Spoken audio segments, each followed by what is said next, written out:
Hello. Well, hello everybody. It's been an amazing week, and we've our Queen has died, and we've got a new Prime Minister, and our television screens are full of all the things and all the memories of the Queen, and particularly when she was 21 years old, and she made this promise to serve her people, to serve the British people and the Commonwealth for the whole of her life. And I mean, everyone was impressed. And yet, all those years later, she has fulfilled it to the letter. And I just found myself today thinking about the whole thing of a servant heart, and how that to become a servant and to just be thinking of others and not to kind of be conscious of yourself is quite a challenge. And I had a situation happened in my life some years ago. I'd gone to South Africa with Colin Urquhart. There was a big conference in Johannesburg, and then Colin had been invited to preach in various places in Cape Town, Port Elizabeth, and all sorts of places.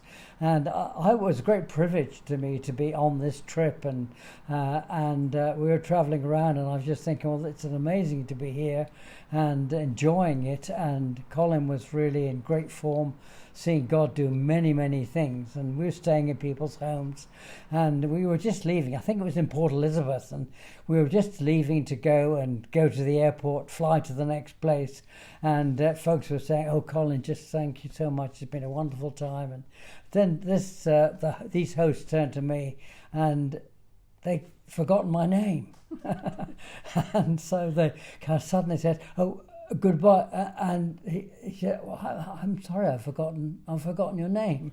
So I told them who I was, but at that moment it kind of just struck me. I thought, "Huh, they don't really believe, they don't even know why I'm here.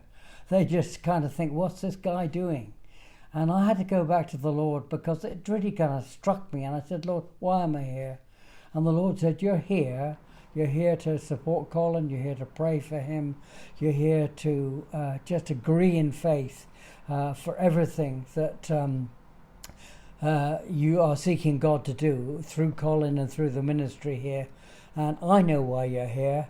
And it doesn't matter if no one else knows why you're here." And I got through it. But it sort of stayed with me. And I thought, Lord, I don't want ever to be kind of caught up with status. I just want to be a person who serves and does what you have called me to do. On Sunday, we were reflecting and honouring the Queen in our church service. And Daniel asked people if they'd had personal reminiscences of the Queen, or met with her at any time, to share those. And we had some wonderful testimonies of people who met her when they were at university, when she'd come to do something at the university, other people who'd been in the diplomatic service and had met her at various occasions.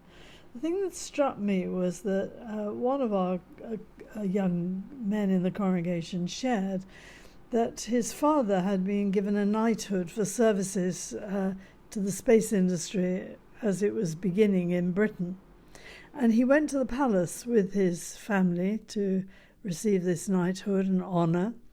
And he said, even though my father was honoured by the Queen and was actually a significant person in the development of space science in this country, he said, that's not the abiding memory I have of him. He said he was a very humble man.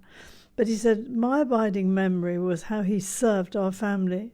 And he went on to tell how his father had taken in 2 orphan children when his own children were established, how that he had looked after a very sick mother-in-law, and I think mother at one time.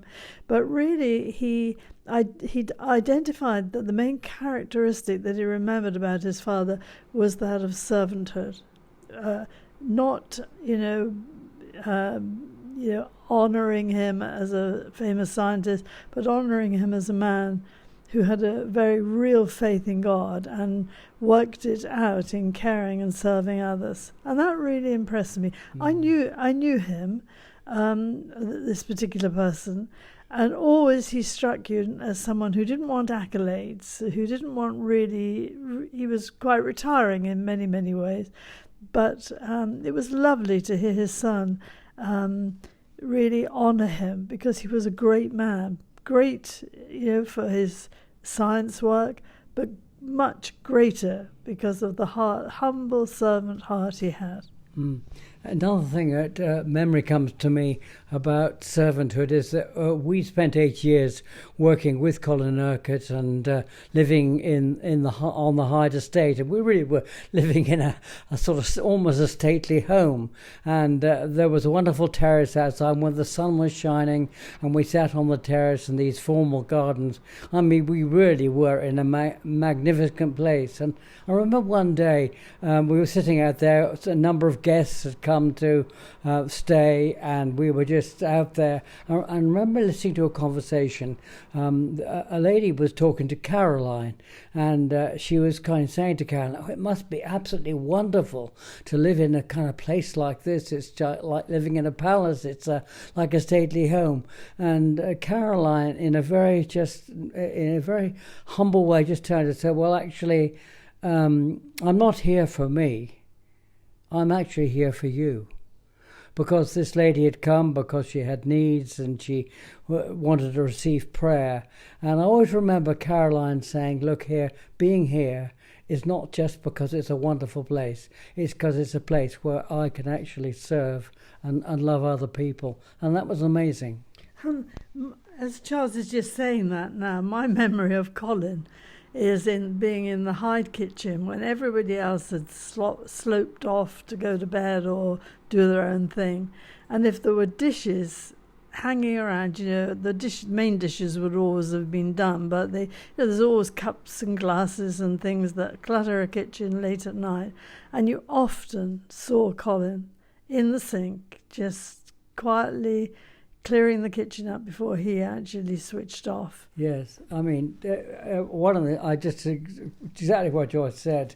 I remember one time we travelled. I'd been with Colin for a weekend. We'd been on a ministry trip. We'd had a busy time, and in fact, we arrived back, and we were, we'd had sort of the community had tea together, and just what Joyce has said. I just saw Colin there at the kitchen sink, and I thought to myself, "Colin, you've just ministered this whole weekend. You have actually given yourself in a most amazing way. You should not be with your hands in the sink." But it was his servant heart, and it always was a great, really impressed me. And so, I mean, the challenge really on this thing is we're obviously very caught up with our national events and caught up with the wonderful character of our Queen.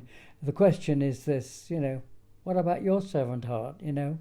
Have you really embodied? Have you really copied what Jesus said? Or Paul said, be like Jesus, who didn't. He humbled himself, and he became a servant. And we want to be those who humble ourselves and become servants. Amen.